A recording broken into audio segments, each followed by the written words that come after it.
আমি দেখেছি 1000 বিশ্ববিদ্যালয় আছে, তার ভেতরে বাংলাদেশের কোন বিশ্ববিদ্যালয় র্যাঙ্কিং এ নেই। এত দামি দামি ভার্সিটি বাংলাদেশে একটাও 1000-এর ভেতরে নেই। কি করে তারা, আর আমরা কি করছি? কেন তাদের ভেতরে আমরা গেলাম না? মালয়েশিয়া ইন্টারন্যাশনাল ইসলামিক ইউনিভার্সিটি, যেটা এখানে গবেষণা হয় 20 ভাগ আর লেখাপড়া হয় 80 ভাগ। যেটা র্যাঙ্কিং এ 1 নম্বরে আছে, ওটাই গবেষণা হয় 99 ভাগ, পড়াশোনা হয় 1 ভাগ। তাহলে গবেষণামূলক জিনিসপত্র, সরঞ্জামাদি, ছাত্রছাত্রী যেখানে বেশি, ওগুলো র্যাঙ্কিং 1 নাম্বার থাকে। বলেন 257টা দেশ দুনিয়ায়, বাংলাদেশে এত বিশ্ববিদ্যালয় 1000-এর ভেতরে আমরা একটাও নেই। আমরা কত দূর আছি?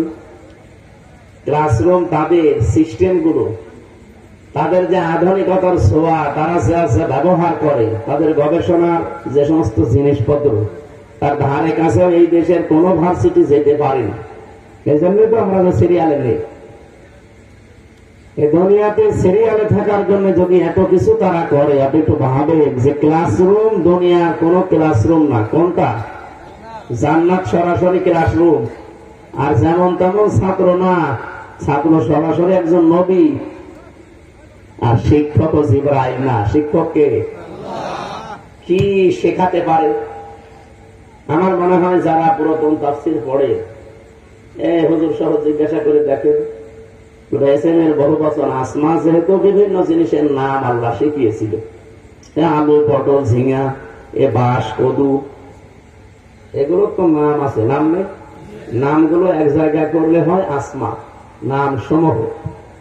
এই গুরুত্বপূর্ণ ক্লাসে আল্লাহকে, আদম নবীকে আলু, পটল, ঝিঙা, পেঁপে, এগুলোর নাম শেখায় আপনার মনে হয়?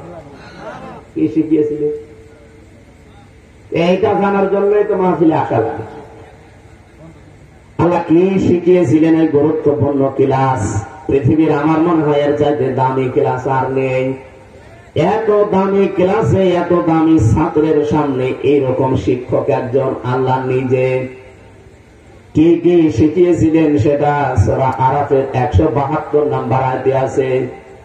ওয়াইদা খাযা রাব্বুকা মিন বানি আদামা মিন যুহুরিহিম যুররিয়াতাহুম ওয়া আশহাদাহুম আলা আনফুসিহিম আলাস্তু বিরাব্বিকুম ক্বালু বালা শাহিদনা ইলা আখিরি আয়াত।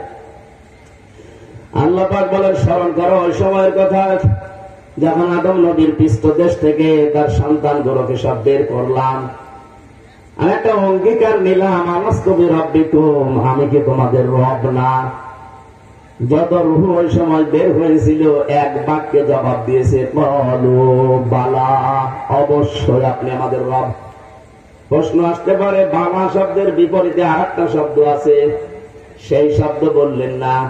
বালার সমর্থক আরেকটা শব্দ আছে, নাম। নাম মানে হ্যাঁ, বালা মানে হ্যাঁ। নাম না বলে বালা বললাম কেন আমরা? নাম মানে নরমালে কোন জিনিস স্বীকার করা, আর বালা মানে অবশ্যই। এর চাইতে উপরে আর কোন শক্ত শব্দ আরবিতে নেই। আমরা নরমালে স্বীকৃতি দেই না। এই গুরুত্বপূর্ণ বিষয়, এটা আমি একেবারে গুরুত্ব দিয়ে সর্বোচ্চ ভাবে বলেছি। একজন দুইজনও না, ক্বালু, এটা বহু বছর সবাই এক বাক্যে স্বীকার করেছিলাম, ক্বালু।